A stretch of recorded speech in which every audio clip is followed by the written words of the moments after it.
여기 한국에서 9,212km나 떨어진 아일랜드 국가의 오지에 살고 있는 한 여자가 있습니다. 이곳은 개인의 자유가 주어지지 않아요. 가족이 1순위죠. 허나 저는 각자의 삶을 존중해주고 이해해주는 가족을 원합니다. 하지만 저는 일생 동안 가족만을 위해 살아왔어요. 그런데 어느 날 제 인생의 터닝포인트가 된 사람을 만나게 됐어요. 그리고 그 만남은 뜻밖의 장소에서 시작됐죠. 아일랜드라는 작은 국가에서 이 여인에게 어떤 일이 있었을까요? 사연을 시작하기 전 구독과 좋아요, 알림 설정은 우체부 사연에 큰 힘이 됩니다. 그럼 오늘의 사연 바로 시작하겠습니다. 안녕하세요. 제 이름은 올리비아 디디입니다. 저는 어린 시절부터 가족을 위해 살아왔고 제 인생이 오로지 가족을 위해 존재한다고 믿으며 살았어요. 그리고 매일 아침마다 똑같은 일상을 반복합니다. 아일랜드의 작은 어촌마을 킬코홀에서 가족이 운영하는 기념품 가게의 문을 여는 것으로 하루를 시작하죠. 어머니가 류마티스로 일하기 힘들어지신 이후로 저는 대학 공부를 포기하고 이 가게를 맡아 운영하게 되었습니다. 올리, 오늘 관광객들 많이 올 것 같아? 동생 에밀리가 진열장에 수공예품을 정리하며 물었습니다. 글쎄, 날씨가 좋으니 많이 올 수도 있겠지요. 저는 무심코 대답했어요. 제 시선은 자연스럽게 창문 너머 파란 바다로 향했습니다. 오늘은 날씨가 유난히 맑았어요. 우리 가게는 작지만 킬코홀에서는 꽤 알려진 곳입니다. 관광객들이 찾아와 조개 장식품, 손으로 짠 스웨터, 아일랜드 전통 기념품들을 구경하고 구매해 갑니다. 저는 이 모든 것들의 가격표를 붙이고 포장하고 계산하는 일을 매일 반복합니다. 제 아버지 패트릭은 원래 어부였습니다. 마을에서 꽤 유명한 어부셨죠. 하지만 인근 해역에서 배가 좌초된 후 건강이 급격히 악화되었습니다. 그 사건은 3년 전의 일이었지만 아버지의 눈에서 생기가 사라진 것은 마치 어제 일처럼 선명합니다.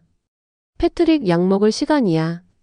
어머니가 거실에서 아버지를 부르는 소리가 들립니다.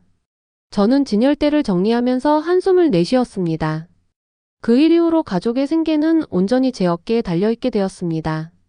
대학에서 영문학을 전공하던 꿈은 접어두고 가족을 위해 이 자리를 지키는 것이 저의 현실이 되었습니다. 쓸데없는 꿈 꾸지 말고 현실을 봐야지. 가족이 우선이야. 어머니 마가렛은 늘 그렇게 말씀하셨어요. 처음에는 반발했지만 시간이 지나면서 저도 그 말에 순응하게 되었습니다. 오전 내내 가게는 조용했습니다. 저는 재고를 정리하고 먼지를 털고 창문을 닦으며 시간을 보냈습니다. 에밀리는 학교에 갔다가 오후에 돌아오기로 했어요. 그녀는 아직 고등학생이라 공부와 가게 일을 병행하고 있었습니다. 점심시간이 되자 어머니가 샌드위치를 들고 가게로 오셨습니다. 올리비아, 좀 먹어라. 아침부터 아무것도 안 먹었지? 어머니가 걱정스러운 표정으로 말씀하셨습니다. 감사합니다, 어머니. 저는 샌드위치를 받아들며 미소 지었습니다. 어머니의 건강이 나빠지셨지만 여전히 저희를 돌보는 것을 멈추지 않으셨어요. 그날 오후 가게에 한 무리의 외국인 관광객들이 들어왔습니다. 대부분 중년의 여성들이었지만 그중 한 남자가 유독 눈에 띄었어요. 단정한 정장 차림에 검은색 모자를 쓰고 있었고 다른 관광객들과는 달리 혼자서 물건들을 자세히 살펴보고 있었습니다. 무엇을 도와드릴까요? 저는 그에게 다가가 물었습니다. 이 조개 팔찌는 얼마인가요? 그가 진열대에 놓인 팔찌를 가리키며 물었습니다. 12유로입니다. 저는 답했어요. 모두 이곳 해변에서 직접 채집한 조개로 만든 것입니다. 하나하나 손으로 만들어서 모두 독특한 디자인을 가지고 있어요. 정말 아름다운 작품이네요. 그가 팔찌를 자세히 살펴보며 말했습니다. 아일랜드의 바다는 정말 아름답군요. 그의 말투에서 외국인임이 느껴졌습니다. 완벽한 영어였지만 미묘한 억양이 있었어요. 저는 한국에서 왔습니다. 제 이름은 민호입니다. 그가 미소 지으며 말했습니다. 한국이요? 저는 궁금해졌습니다. 킬코홀에는 다양한 나라에서 관광객들이 오지만 한국인을 만나는 것은 흔치 않은 일이었어요. 거긴 어떤 곳인가요? 대체로 사람들이 그림 같은 고궁에서 살고 몸을 숙여 인사하고 하루 종일 불고기만 먹는 곳이죠. 민호가 웃으며 말했습니다. 그의 유머에 저도 웃음이 나왔어요. 바로 그때 잠시 밖에 나갔던 아버지가 가게로 들어오셨습니다. 아버지는 민호를 의아한 표정으로 바라보셨어요. 어서 오세요, 아버지. 이분은 한국에서 오신 관광객이에요. 저는 아버지께 말씀드렸습니다. 한국? 아버지가 눈썹을 찡그리며 말씀하셨어요. 거긴 모든 게 값싸고 금방 부서지는 곳 아닌가? 일본의 가난한 사촌 같은 곳이라고 들었는데. 저는 아버지의 말씀에 얼굴이 화끈거렸습니다. 민호는 당황한 표정을 감추지 못했지만 여전히 예의를 갖추고 있었어요. 글쎄요, 그건 오래된 편견인 것 같습니다. 민호가 정중하게 대답했습니다. 한국은 삼성, 현대, LG와 같은 세계적인 기업의 본고장이고 기술 강국이죠. 그래도 그쪽 사람들은 개고기 먹는다면서요? 그때 학교를 마치고 돌아온 에밀리가 호기심에 물었습니다. 민호는 깊은 한숨을 내쉬었습니다. 그건 정말 오래된 오해입니다. 대부분의 한국인들은 개고기를 먹지 않아요. 그리고 한국 음식 문화는 매우 다양하고 건강합니다. 아버지는 믿지 않는 눈치였습니다. 그래, 그렇겠지. 하지만 그쪽은 너무 멀고 너무 달라. 우리와는 맞지 않는 곳이야. 저는 너무 당황스러웠습니다. 아버지와 에밀리의 신뢰가 민호에게 불편함을 줄까 걱정되었어요. 그래서 급하게 화제를 돌렸습니다. 킬코홀은 어떻게 알게 되셨나요? 보통 외국 관광객들은 더블린이나 갤웨이 같은 큰 도시를 방문하는 경우가 많은데요. 저는 조용한 시골 마을을 좋아합니다. 민호가 답했어요. 실제 아일랜드의 삶을 경험하고 싶었죠. 여행 책자에서 이 마을이 아름다운 해안선으로 유명하다고 해서 찾아왔습니다.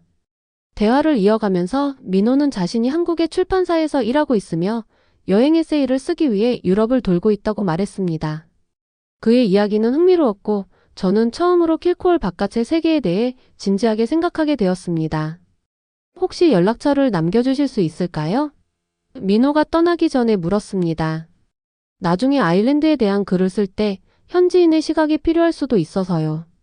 물론이죠. 저는 조금 망설이면서도 제 이메일 주소를 그에게 알려드렸습니다. 민호는 그의 명함을 저에게 건네주었고 저는 그것을 받아 주머니에 넣었습니다. 그가 가게를 나갈 때 저는 이 만남이 단순한 우연이 아님을 어쩐지 직감했습니다. 마치 운명의 실이 서서히 엮이기 시작하는 것 같았어요. 그날 밤 저는 침대에 누워 민호의 명함을 바라보았습니다. 서울의 주소와 그의 직함이 적혀 있었습니다. 김민호 국제교류 편집장. 저는 한국어로 쓰여진 글자들을 손가락으로 더듬으며 저 멀리 제가 한 번도 가본 적 없는 나라에 대해 상상해 보았습니다. 올리비아, 내일 일찍 일어나야 해. 어머니의 목소리가 제 생각을 흐트러뜨렸습니다. 네, 어머니. 저는 명함을 서랍 속에 조심스럽게 넣고 불을 껐습니다. 하지만 그날 밤 저는 오랜만에 다른 세상, 다른 가능성에 대한 꿈을 꾸었습니다. 그날 이후로 몇 주 동안 저는 민호 씨의 명함을 지갑에 넣어두고 꺼내볼 용기가 없었습니다. 그런데 어느 날 가게 정리를 하다가 문득 그 명함이 눈에 들어왔습니다. 손이 떨렸지만 용기를 내어 그에게 메시지를 보냈습니다. 안녕하세요. 킬코홀의 조개 팔찌 기념품점 직원 올리비아입니다. 기억하실지 모르겠네요. 놀랍게도 몇 분 만에 답장이 왔습니다. 물론 기억합니다. 어떻게 지내고 계세요, 올리비아 씨? 처음에는 간단한 인사로 시작했지만 곧 저희는 메일 메시지를 주고받게 되었습니다. 처음 해보는 경험이었어요. 다른 나라, 다른 문화의 사람과 대화한다는 것이 신기했습니다. 오늘은 어떻게 지냈어요? 어느 날 민호 씨의 메시지가 도착했습니다. 늘 똑같아요. 아침에 일어나서 가게 열고 물건 팔고 저녁에 닫고. 매일이 반복되는 것 같아요. 당신은요?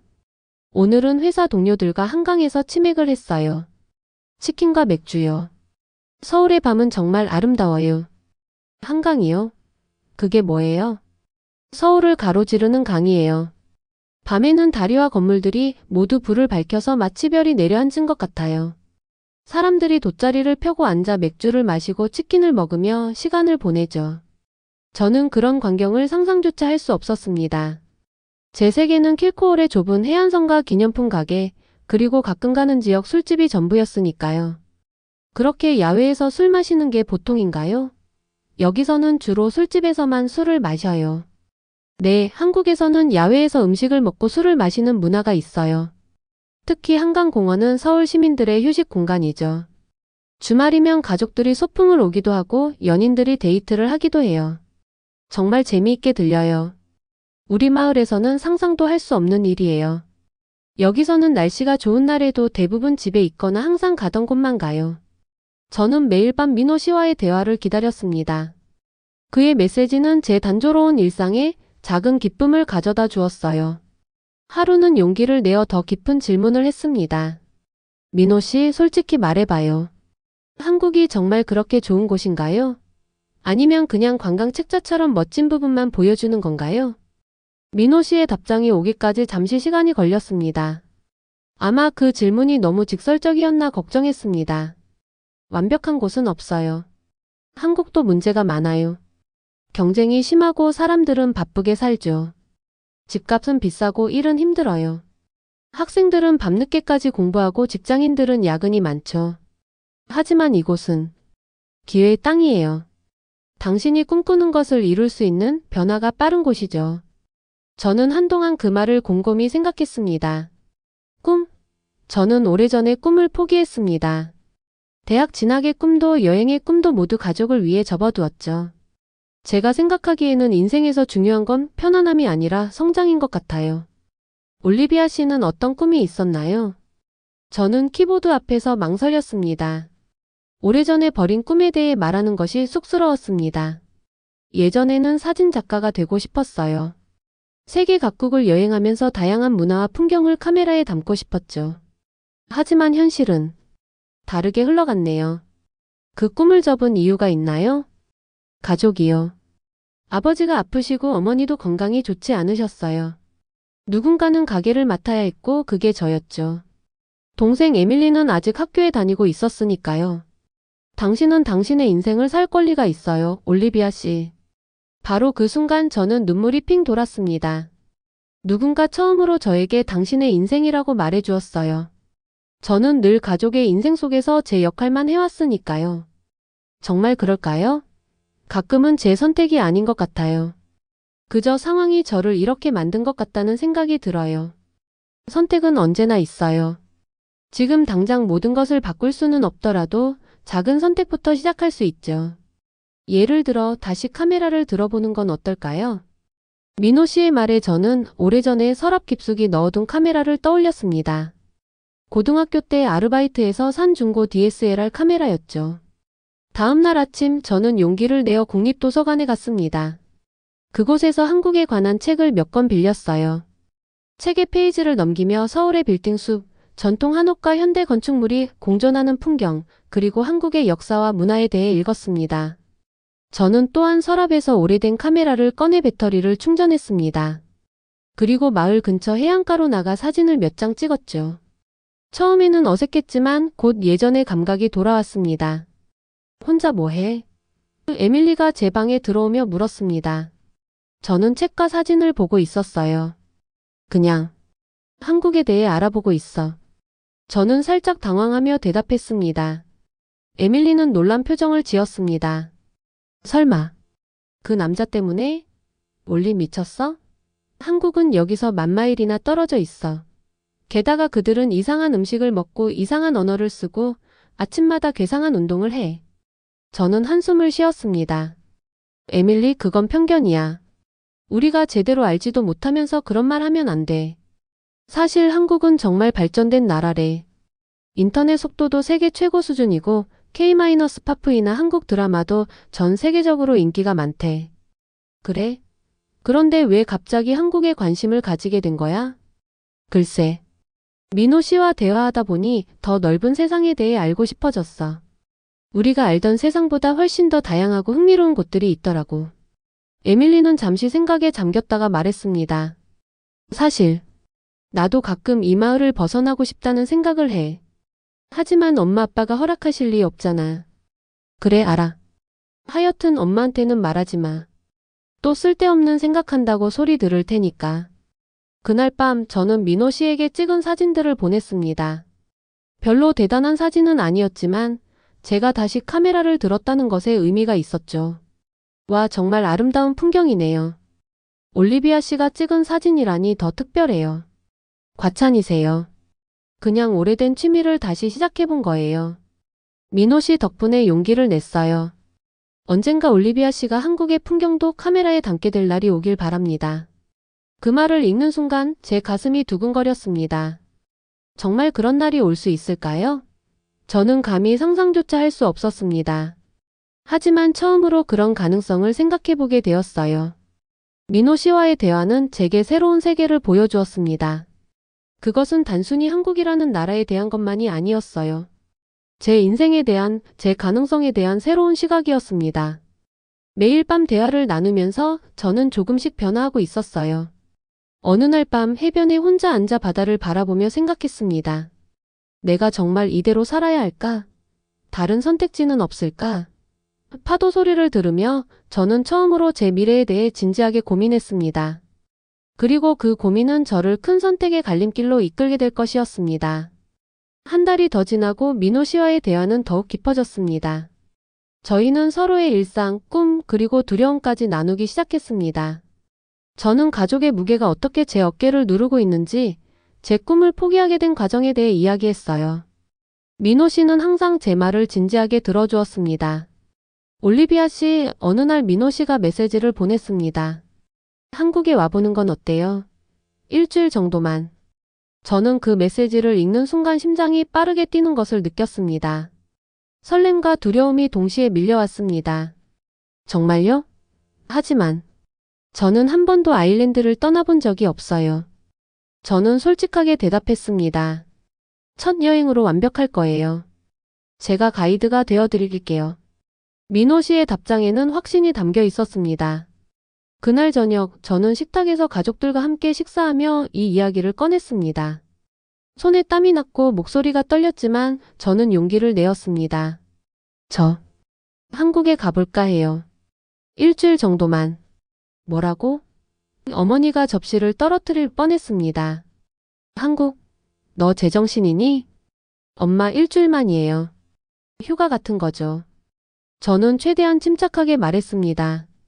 아버지가 신문에서 고개를 들었습니다. 휴가. 우리 같은 사람들에게 휴가는 없어. 게다가 거긴 위험해. 뉴스에서 북한이 미사일 쏘는 이야기 안 봤어? 아빠, 그건 북한이고 한국은 안전해요.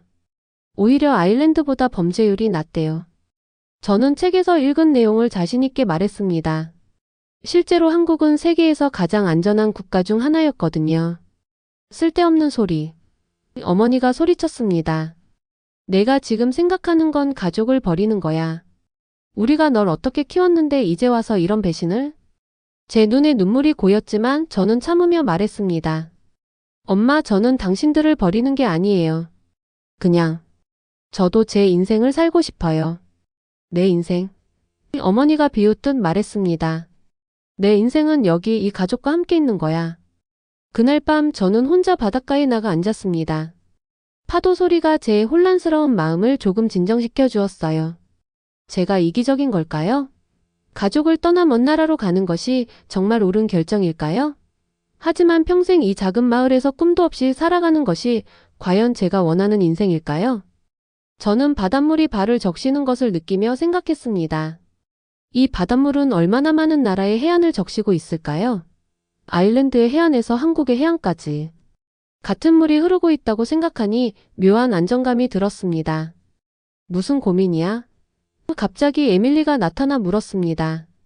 민호 씨가 날 한국에 초대했어. 일주일만. 에밀리는 잠시 침묵했습니다. 그리고 예상치 못한 대답을 했어요. 그럼 가봐. 뭐? 저는 제 귀를 의심했습니다. 가보라고. 언니가 행복한 모습을 본 지 너무 오래됐어. 에밀리가 미소 지었습니다. 엄마, 아빠는 내가 설득할게. 언니는 항상 가족을 위해 희생했잖아. 이번엔 언니 자신을 위해 뭔가를 해도 돼. 저는 동생을 꼭 안았습니다. 갑자기 눈물이 주체할 수 없이 흘러내렸습니다. 그 순간 처음으로 저는 자신의 선택을 할 용기가 생겼습니다. 고마워, 에밀리. 정말 고마워. 그냥 가서 행복해져. 그리고 한국에서 멋진 기념품 좀 가져와. 에밀리가 웃으며 말했습니다. 저는 그날 밤 민호 씨에게 답장을 보냈습니다. 한국에 가고 싶어요. 어떻게 준비해야 할까요? 민호 씨의 답장은 빠르게 도착했습니다. 정말 기쁩니다.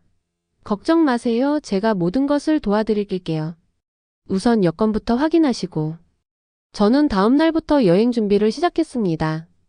여권 확인, 비행기 티켓 예약, 필요한 물건들 챙기기. 모든 것이 새롭고 두렵지만 동시에 설레는 경험이었습니다. 에밀리는 약속대로 부모님을 설득하려 노력했습니다. 처음에는 완강히 반대하셨지만 점차 마음이 누그러지기 시작했어요. 일주일만이야. 그리고 꼭 돌아올 거야. 저는 약속했습니다. 출발 전날 밤 어머니가 제 방에 찾아왔습니다. 그녀의 눈에는 여전히 걱정이 가득했지만 예전과는 다른 무언가가 있었습니다. 조심해야 해. 매일 연락하고. 이상한 음식 먹지 말고. 네, 엄마. 저는 미소 지었습니다. 그리고 재미있게 다녀와. 어머니가 마지막으로 덧붙였습니다. 그 말은 어머니가 줄 수 있는 최대한의 축복이었습니다. 저는 그녀를 꼭 안았습니다. 다음 날 아침 저는 더블린 공항으로 향하는 버스에 올랐습니다. 창밖으로 킬코올의 작은 해안가 마을이 점점 멀어지는 것을 보며 제 가슴은 두려움과 설렘으로 가득 찼습니다. 이것이 제 인생의 새로운 챕터의 시작이라는 것을 그때는 알지 못했지만 어떤 직감이 저에게 말했습니다. 이건 단순한 여행이 아니야. 내 인생을 바꿀 선택이 될 거야. 저는 인천국제공항에 도착했을 때 숨이 막힐 것 같았습니다.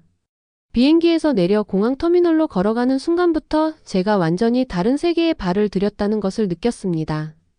공항은 믿을 수 없을 만큼 깨끗하고 현대적이었어요. 모든 안내판은 한국어와 영어로 되어 있었고 사람들은 질서정연하게 움직이고 있었습니다. 어서 와요, 올리비아. 민호 씨가 저를 반갑게 맞이했습니다. 와, 여기 정말 깨끗해요. 저는 놀라움을 감추지 못했습니다. 킬코올의 작은 공항과는 비교도 할 수 없을 정도였어요. 이제 시작일 뿐이에요. 민호 씨가 웃으며 말했습니다. 서울로 가는 길, 저는 창밖으로 보이는 풍경에 시선을 뗄 수 없었습니다. 잘 정비된 고속도로, 정리된 산림, 그리고 멀리 보이는 높은 빌딩들까지. 아일랜드의 작은 마을에서만 살았던 저에게는 모든 것이 새롭고 신기했습니다. 저기 보이는 게 뭐예요? 저는 창밖으로 보이는 거대한 다리를 가리키며 물었습니다. 반포대교입니다. 한강을 가로지르는 다리 중 하나예요.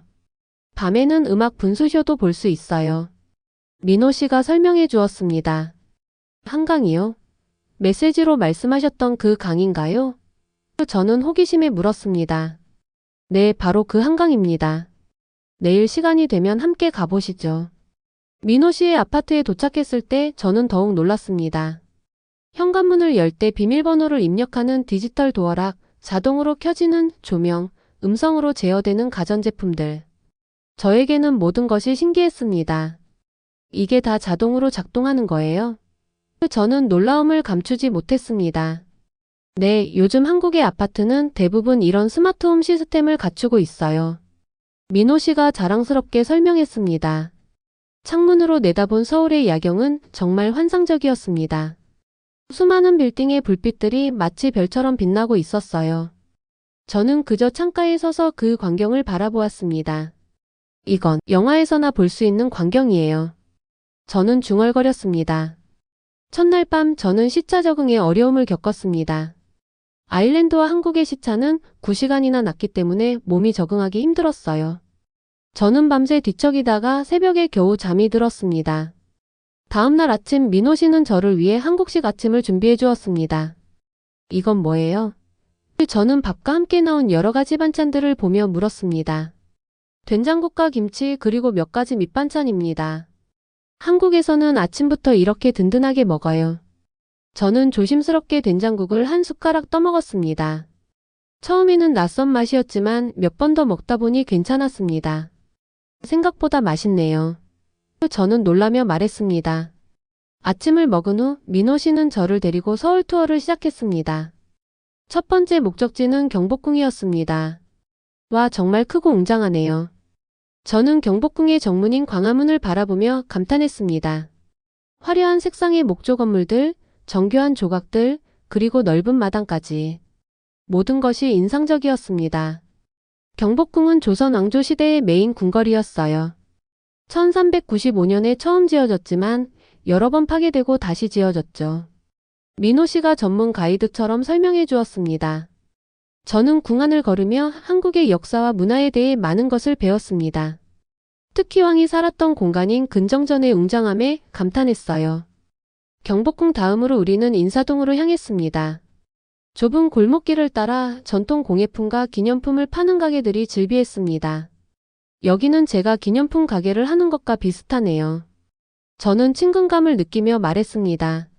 네, 하지만 인사동은 단순한 기념품보다는 전통 공예품을 중심으로 파는 곳이에요. 한지, 도자기, 한복 같은 것들이죠. 저는 작은 도자기 표주박 하나를 구입했습니다. 에밀리에게 주기 위해서였어요.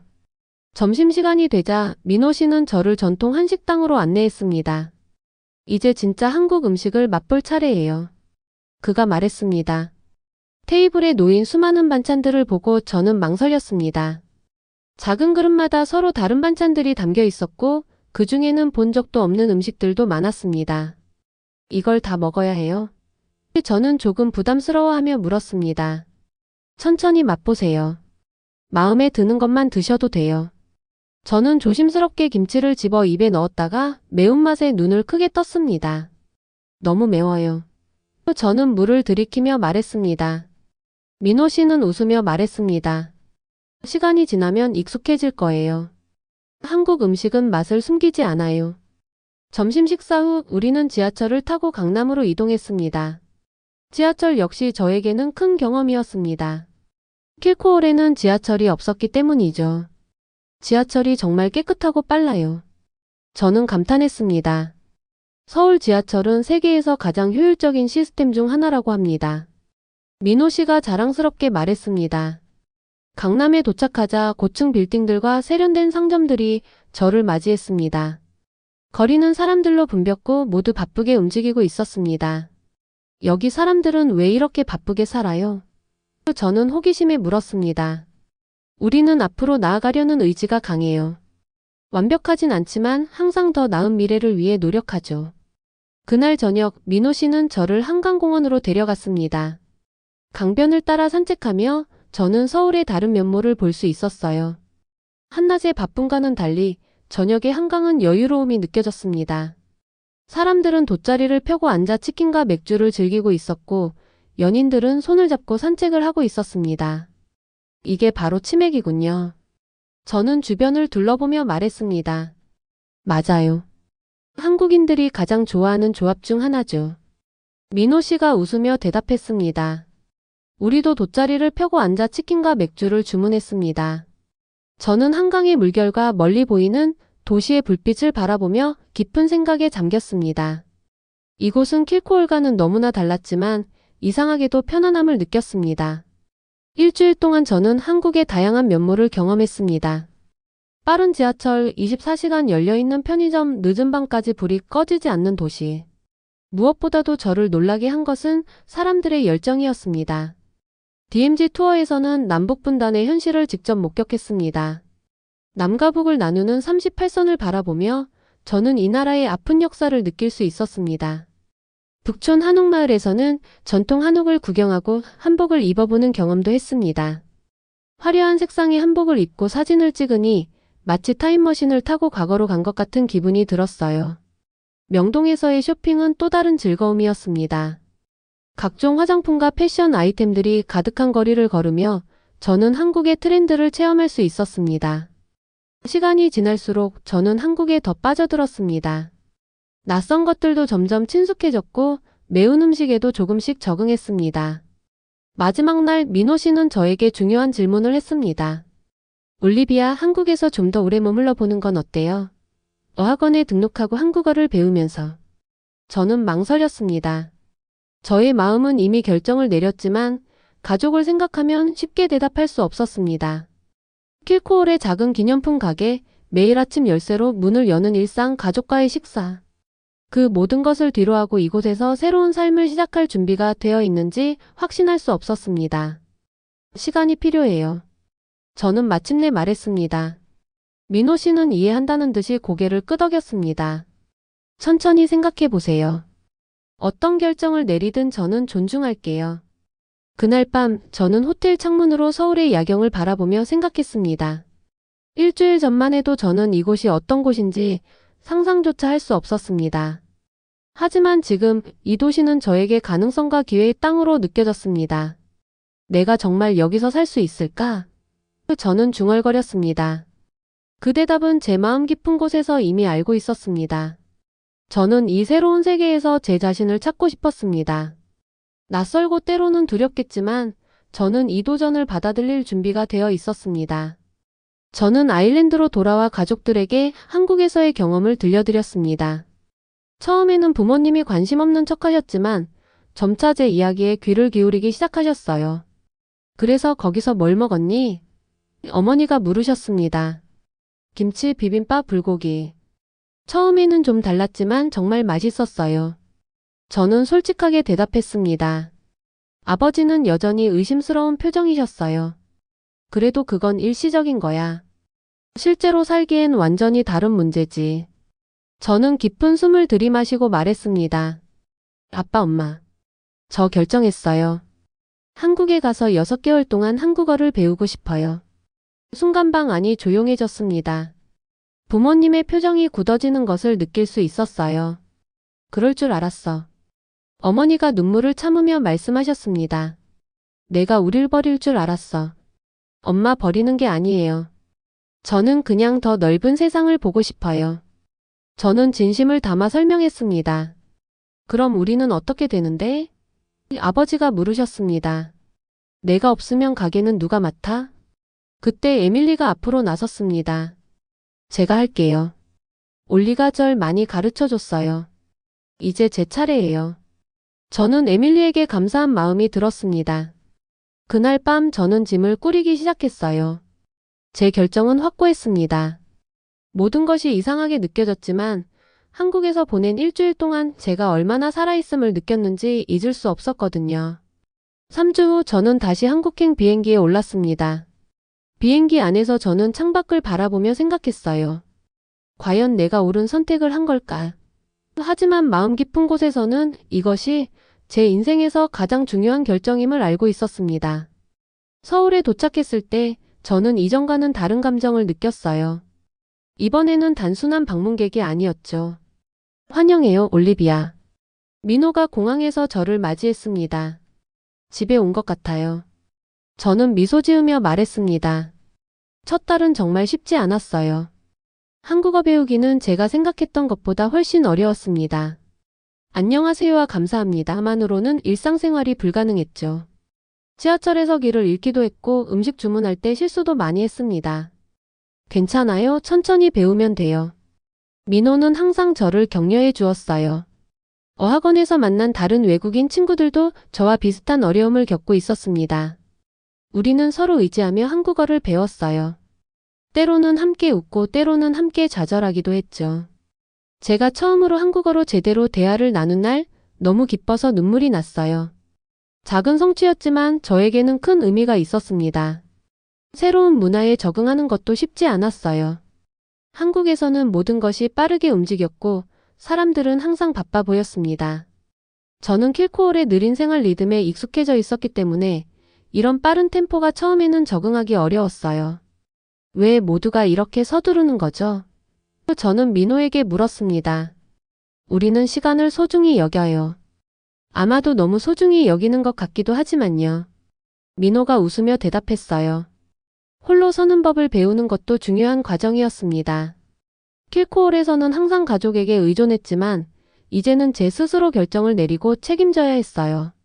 처음에는 두려웠지만 점차 저는 자신감을 얻었습니다. 6개월이 지난 후 저는 부모님을 한국으로 초대했어요. 처음에는 거절하셨지만 에밀리의 설득으로 마침내 수락하셨습니다. 부모님을 위해 제가 직접 서울 투어 계획을 세웠어요. 그들이 한국의 진짜 모습을 볼 수 있길 바랐거든요. 우와, 여기가 정말 서울이구나. 공항에 도착한 어머니가 놀란 표정으로 말씀하셨습니다. 생각보다 훨씬 크고 깨끗하네. 저는 부모님에게 한국의 여러 면모를 보여드렸어요. 첨단 기술, 안전한 거리, 정갈한 음식, 그리고 따뜻한 사람들. 경복궁에서는 한국의 역사에 대해 설명해드렸고 남산타워에서는 서울의 전경을 함께 감상했습니다. 이건 뭐야? 이 아버지가 생선회를 보며 물으셨어요. 회예요. 신선한 생선을 얇게 썰어서 먹는 거예요. 저는 설명했습니다. 날 것을 먹는다고? 그럼 위험하지 않아? 저는 웃으며 말했어요. 전혀요. 한국은 음식 안전에 매우 엄격해요. 한번 드셔보세요. 아버지는 조심스럽게 한 조각을 집어먹었다가 놀란 표정을 지으셨습니다. 이거 생각보다 괜찮은데? 어머니도 처음에는 망설이셨지만 결국 한국 음식의 맛에 감탄하셨어요. 특히 된장찌개를 좋아하셨죠. 이 맛이 아일랜드 스튜와 비슷하네. 따뜻하고 위로가 되는 맛이야. 어머니가 말씀하셨습니다. 그날 밤 저는 부모님에게 중요한 소식을 전했어요. 저 민호와 결혼하기로 했어요. 어머니는 충격을 받은 듯 했지만 아버지는 잠시 침묵한 후 말씀하셨습니다. 내가 행복하다면 우리도 받아들일게. 정말요? 저는 믿기지 않는다는 듯이 물었습니다. 우리가 틀렸던 것 같아. 아버지가 솔직하게 말씀하셨어요. 한국은 생각보다 훨씬 발전된 곳이야. 그리고 내가 여기서 행복해 보여. 어머니도 마침내 미소 지으셨습니다. 그래, 내가 행복하다면 그게 중요한 거지. 저는 부모님을 꼭 안았어요. 처음으로 저는 제 선택을 인정받는 느낌이었습니다. 결혼식은 한국 전통과 아일랜드 전통을 결합한 아름다운 행사였어요. 저는 한복을 입었고 민호는 아일랜드 전통 의상을 입었죠. 에밀리와 부모님도 함께 해주셨습니다. 그렇게 저는 제 새 인생을 시작했어요. 아일랜드의 작은 어촌 마을에서 벗어나 서울이라는 거대 도시에서 자신의 꿈을 찾아가는 여정을 시작한 것입니다. 저는 한국어 교사로 일하기 시작했어요. 외국인들에게 한국어를 가르치는 일이었죠. 제가 경험한 어려움을 알기에 학생들의 마음을 잘 이해할 수 있었습니다. 때로는 고향이 그립고 적응하기 힘든 순간도 있었지만 저는 후회하지 않았어요. 매년 한 번씩 가족들이 한국을 방문했고 저와 민호도 아일랜드에 갔습니다. 후회 없어요? 어느 날 민호가 물었어요. 저는 서울의 야경을 바라보며 대답했습니다. 전혀요. 이곳에서 저는 진정한 제 자신을 찾았어요. 그리고 앞으로도 계속 찾아갈 거예요. 한국은 저에게 단순한 나라가 아니었어요. 그것은 가능성, 변화, 그리고 성장을 의미했습니다. 다른 하늘 아래에서 저는 마침내 제 인생을 살기 시작했습니다. 오늘 준비한 사연은 여기까지입니다. 끝까지 시청해주셔서 진심으로 감사드리며 늘 좋은 영상으로 찾아뵙도록 하겠습니다. 구독과 좋아요, 알림 설정은 우체부 사연에 큰 힘이 됩니다. 이상 감동 우체통이었습니다.